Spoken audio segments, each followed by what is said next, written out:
So step one is obsess, get totally focused, unleash your desire, that gives the energy. Step two is not waiting. It's massive action, keep changing your approach until you find effective execution. If you're running east looking for a sunset, I don't care how positive you are, you're not gonna see the sunset. It's the wrong strategy, right? It's just not gonna happen. So you gotta have a proven strategy, and you can get there faster, same way I've done it with these books, is saying, I could go this, or I could spend 4 years, interview 50 of the smartest people in the world, all billionaires that started with nothing, and find out what they did, and compress decades into days. That's really the purpose of everything that I do. So when you have that plan and you keep changing your approach, I always tell people, how long would you give your average kid to learn how to walk? Before you turned to the kid and said, dude, it's never gonna happen, you're not a walker, just give it up. Right? People go, you're crazy, my kid's gonna keep trying until.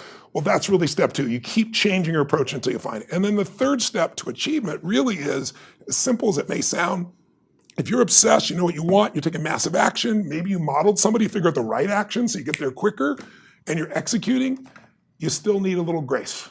Some people call it luck, you could call it God, but I really believe that there's the part we do and then there's the part that comes to us. But I do know grace shows up a lot more when you do the first two steps on your own, and grace shows up a lot more when you acknowledge grace in your life, when you acknowledge that I was born in a world where I didn't have to build this internet that I can pull out of my pocket the answer to anything on earth. I am driving on streets I didn't pave. I'm reading books I didn't have to write.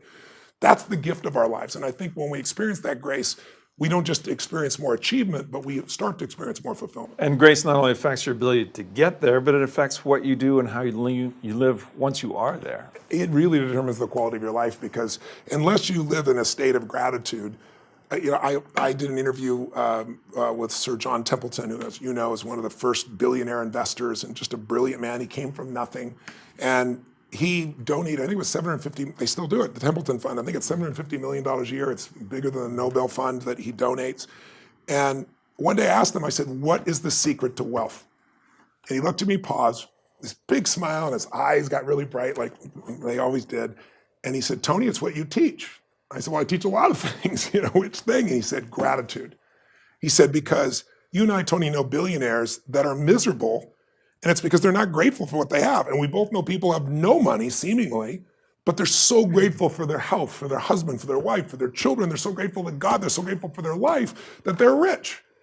So I think it starts with that gratitude. It starts with that connection to grace, as simplistic as that sounds. And so it's not enough just to have your financial plan. You can have all the money and be miserable.